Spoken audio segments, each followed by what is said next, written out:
Right. For the Lord would do great things. This scripture deals with a lot of things that we're going through today. Come on, bro. We're going to preach a message new to us, but not to God. Come on. New to us, but not to God. It is important for us to remember in these times of difficulties that many have been affected in one way or another, and is made worse by the doom and gloom that has been that we are hearing. You have one side saying we don't start up the economy, we will never recover. And you have one side, the other side saying that we go back, it will be worse. There will be more cases. There will be more people that die. I understand the concerns that we have, but in the midst of all these saying, those people that saying the sky is falling, we need to remember God is doing great things today. Amen. Right. How can I say that? You might say, preacher, and the reason I can say that is because I'm here today. Right. Pinch yourself. Don't say that preacher told you to harm yourself. But pinch yourself, and you will see, hey, great that you're still here. God got you through yesterday, and you made it. Amen? Amen. So many times in life, and this is a good example of what we're going through today, that we can let the outside noise, looking 2 weeks ahead, thinking about the worst case scenario, make us fail to enjoy the greatest gift, as we said a few weeks ago, is this life that God has given us, that He has provided, He has fed us, He has clothed us, He's been with us, amen. We might be going through a storm, we might be going through a trial, we might have to be in separation, in shelter, but my God has not forsaken us, amen. Right. My God has not left us, He has not given up on His promise, amen. He's still with us, and that's why I can have hope. That's why I can say God is still doing great things. If you read the whole book of Joel, this verse seems like it's out of place. But what He said in verse 20 before, He said, I have done great things for you before, haven't I? Right. He said, I have made your land plenty before, haven't I? I have took care of you. I've been with your children. I have fed you. I have kept you well. I can do it again. Amen. Come on, brother. That's right. The prophet Joel ministered in Judah at the time of a drought, when the plague of locusts had devastated the economy. Sounds familiar when you have a bug, right. When you have a plague that have stopped right. Everything. A stopped economy is new to me, right. But not to God. Amen. Come on, brother. In my life, there have been different times in history, but I haven't seen where most places have shut down. Right. That people have went home, can't work. But guess what? It's not a surprise to my God. Amen. The people were scared in this time as well. Everything they had, everything they knew, as they worked the ground, and guess what? It was all eaten up. Even the bark of the trees was eaten. The branches, everything was empty. Everything was devastated. It's a scary time when what we've been used to has been provided on means, vapor goes away. Right. Amen? Come on. Amen. But it's not a surprise to God. He can provide in many ways. In verse 2, it said it was a day of darkness and of gloomness. They were scared. They was terrified. Like many people are today. Amen? Right. We thank God for the blessing, but sometimes when things are real good, we begin to trust what we see instead of trusting Him. Amen? But realize God is still the God in the good times and bad times. Right. And it's a wake-up call for us to say, hey, God, I can't do this on my own, but you can. Praise you, God. Praise. They said it was a day of darkness, a day of gloominess, a day of clouds, a day of thick darkness as the morning spread upon the mountains.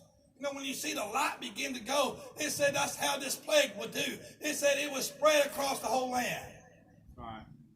But He said you would not be destroyed. You would not be. You would not go. You still would be my people. I'm your God. Come on, bro. I'm glad He's my God. Amen. And I'm His people in good times and bad times. Amen. Come on, bro. Just like my parents had to do at times. Sometimes I have to get disciplined, but they still love me. Amen. No matter what we go through, if it's to draw us closer or to show us to trust in Him more, He's still my God all the time. Amen. Right. And the verse said that a day of clouds of thick darkness, as the morning spread upon the mountains, a great people and a strong there hath not been ever like. That was a good reason for the flesh to be worried. This have never happened to them before. They have never seen it in this fashion before. But guess what? It wasn't new to my God. Come on, brother. That's right. The lowest one of the locust, one of the most insignificant. You think about this story and you go back and read the whole book of Georgia, it won't take you long. One of the locust is one of the most insignificant instrument he could use to fulfill his purpose. Of executing judgment against his people. Show the people how helpless they are. This time shows us how helpless we are. But I love what Psalms 54:4 says, that he is my helper. Amen? Amen. Thank the Lord that he wants to help. God is my helper, David said. God wants to be your helper. He wants to lead the way. This is a time God is trying to get us, and I believe some great things is happening. I know fear and anxiety have creeped across the land, but I believe a lot of people have seen what's been important. That family is still important, amen. That guess what? Don't matter if you work daylight to dark, only the one that's providing is God, amen. God can work if he tells you to work all day. If God tells you you have to stay home, God still can provide. Amen. I believe that, amen. Amen, brother. See, they would have been skeptical like people maybe hearing the message today. God is doing great things when it seems like everything is shut down. God is doing great things. What the prophet Joel said to the people, and you think about this, put yourself in their situation, and you can relate in this day and time that the preacher is saying everything is great when the trees are being eaten up, when the corn has been destroyed, when the field is empty. Come on, brother. That's when people think the preacher is crazy. Come on. He's just been too positive. He don't know what's going on. See, I serve a God that can make something out of nothing. Come on, brother. I serve a God that created the heavens and the earth. Amen. I serve a God that created you and me out of dirt. Amen. The most complex creature upon this earth that we have been designed in the image of God. We came from dirt. Come on, brother. He didn't have a lot to work with. Sometimes he still don't have a lot to work with. Some of us, amen. Come on, brother. Please. Some of you got that joke, some of you didn't. But the people like us was wondering how God can take something out of nothing. Oh my God, I've seen it all before. It might be new to you. This storm that you have, it might be this present storm of the coronavirus. It might be a famine in your household. It might be that your health. It might be your bills are piling up and anxiety is beginning to take over. Oh my God can do great things. This time calls for us to trust him. And that's what he wants us to do. You know, there's two stories that was told in the book of Joel. It was talking about this plague and the coming day of the Lord. Come on. Everything that happens to draw us closer to make us ready. One day, Jesus is going to step out on that sky and he's going to call his people back. Amen. This is a preparation ground. Thank God that we still have time to prepare. Come on, that's right. The situation like the drought, the plague, bad economy was new to them. But it was not new to God. Amen. When Elijah prayed that it would not rain or have dew upon the earth, it was natural for the flesh to be concerned with a drought or a famine. Amen.